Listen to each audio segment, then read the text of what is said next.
खलीफा हारून रशीद का एक बेटा नेको साले था, एक पाकीज़ा गोहर जो अपने जमाने के आबिदो जाहिद लोगों की बज़्म से फैज़याब होता था, जिनकी सोहबत के असर से दुनियावी रिज़्क़ व बर्क से किनारा कशी किए हुए था। बाप के तौर तरीक़ा और मुकाम और रियासत के ख्वाब को तर्क किए हुए था।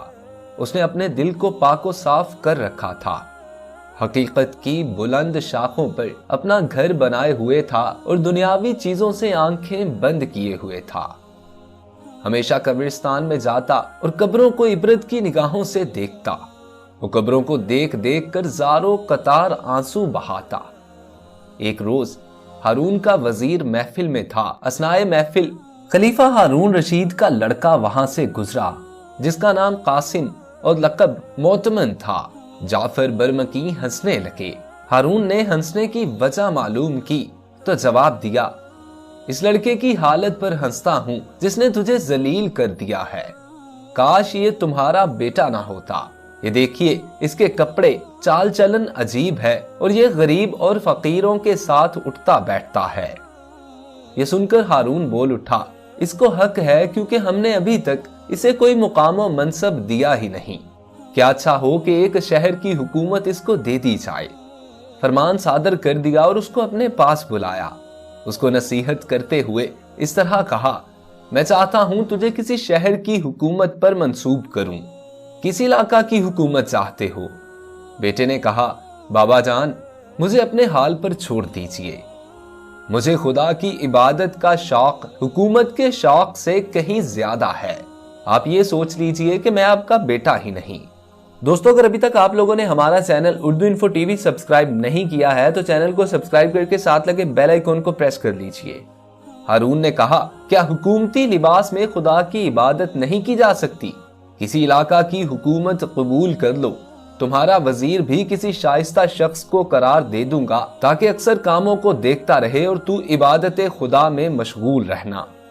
कासिम ने कहा, मैं किसी भी तरह का कोई मंसूबा करने के लिए तैयार नहीं हूं, ना ही हुकूमत व अमारत कबूल करूंगा। हारून ने कहा, तू खलीफा, हाकिम और एक वसीओ अरीज जमीन के बादशाह का बेटा है। क्या वजह है कि तूने गरीबों फकीर लोगों के साथ बैठकर मुझे जलीलो रुस्वा कर दिया है? बेटे ने जवाब दिया, आपने भी मुझे नेको साले लोगों के दरमियान जलीलो रुस्वा कर रखा है कि तू एक ऐसे बाप का बेटा है। हारून और हाजरीन मजलिस की नसीहत इस पर कारगर ना हो सकी। हारून थोड़ी देर के लिए खामोश खड़ा रहा। मिस्र की हुकूमत उसके नाम लिख दी गई। हाजरीन इसको मुबारकबाद पेश करने लगे। जैसे ही रात का वक्त आया तो हारून रशीद का बेटा बगदाद से बसरा की तरफ भाग खड़ा हुआ। सुबह जब ढूंढा गया तो उसको ना पाया। बसरा के एतराफ में रहने वाले अब्दुल्ला बसरी कहते हैं, बसरा में मेरा एक मकान था जिसकी दीवारें खराब हो चुकी थी। एक रोज सोचा मकान की गिरी हुई दीवार को बनवाया जाए। मजदूर की तलाश में निकला। मस्जिद के पास एक जवान को देखा जो कुरान पढ़ने में मशगूल है और बेलचा और टोकरी लिए हुए है। मैंने उससे सवाल किया, क्या काम करने के लिए तैयार हो? उसने कहा, हाँ, खुदावंदे आलम ने हमें हलाल रिज्क हासिल करने के लिए काम और जहमत के लिए पैदा किया है। मैंने कहा, आओ और हमारे मकान में काम करो। उसने कहा, पहले मेरी उजरत तय करो, बाद में मैं तुम्हारे काम के लिए जाऊंगा। उसने कहा, 1 दरहम मिलेगा। लड़के ने कहा, कबूल कर लिया। शाम तक उस लड़के ने काम किया। मैंने अंदाजा लगाया कि इसने 2 आदमियों के बराबर काम किया है। मैंने उसको 2 दरहम देना चाहे, लेकिन उसने इनकार कर दिया और कहा, मुझे ज्यादा नहीं चाहिए।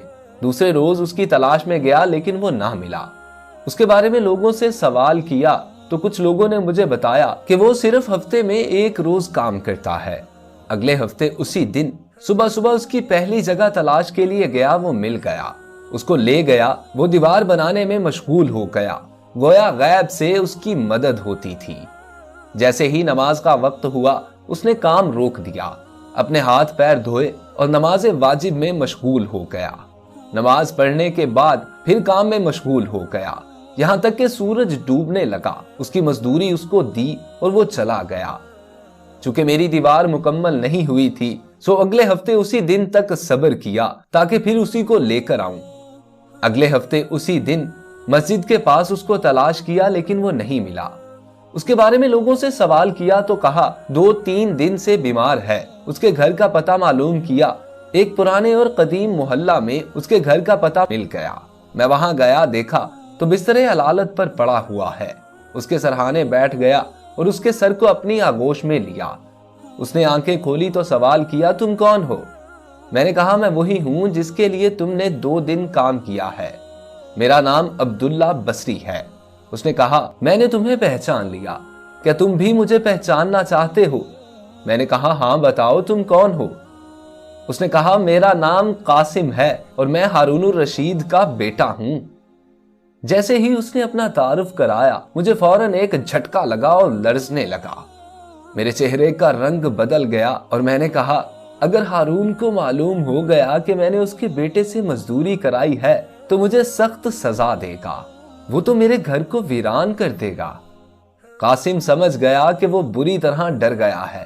قاسم نے کہا خوف نہ کھاؤ اور ڈرو نہیں، میں نے ابھی تک کسی سے اپنا تعارف نہیں کرایا ہے، اب بھی اگر مرنے کے قریب نہ ہوتا تو تمہیں بھی نہیں بتاتا۔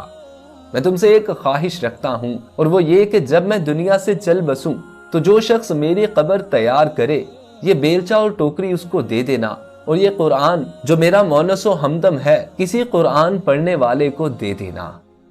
اس نے اپنی انگوٹھی مجھے دی اور کہا میرے مرنے کے بعد اگر تیرا گزر بغداد سے ہو تو میرا باپ ہفتے کے اسی روز عام لوگوں سے ملاقات کرتا ہے جس روز میں مزدوری کرتا تھا، اس کے پاس جانا اور اس کو یہ انگوٹھی دینا اور کہنا تیرا بیٹا اس دنیا سے گزر گیا ہے اور اس نے کہا ہے تجھے مال دنیا جمع کرنے کا لالچ بہت زیادہ ہے، اس انگوٹھی کو بھی لے کر اپنے مال میں اضافہ کر لے، لیکن روز قیامت اس کا حساب بھی خود ہی دینا کیونکہ مجھ میں حساب کی طاقت نہیں ہے۔ یہ کہتے کہتے اٹھنا چاہا لیکن اس کی طاقت جواب دے گئی۔ دوبارہ پھر اٹھنا چاہا لیکن نہ اٹھ سکا۔ اس نے کہا اے عبداللہ مجھے ذرا اٹھا دو کیونکہ میرے مولا و آقا امیر المومنین علیہ السلام تشریف لائے ہیں۔ میں نے اس کو اٹھایا اور اچانک اس کی روح پرواز کر گئی، گویا ایک چراغ تھا جس میں ایک چنگاری اٹھی اور خاموش ہو گیا۔ امید کرتا ہوں آپ لوگوں کو یہ واقعہ بہت پسند آیا ہوگا۔ اگر واقعہ اچھا لگا ہو تو اسے اپنے دوستوں کے ساتھ واٹس ایپ، فیس بک وغیرہ پہ شیئر کیجئے۔ ہمارے channel Urdu info T V کو سبسکرائب کر کے ساتھ لگے بیل آئیکن کو پریس کر کے آل نوٹیفیکیشنز آن کر لیجئے تاکہ اس قسم کی ہر نئی آنے والی ویڈیو بر وقت آپ تک پہنچ سکے۔ اپنے دوست محسن رضا کو اجازت دیجئے۔ اللہ آپ کا اور میرا حامی و ناصر ہو۔ اللہ نگہبان۔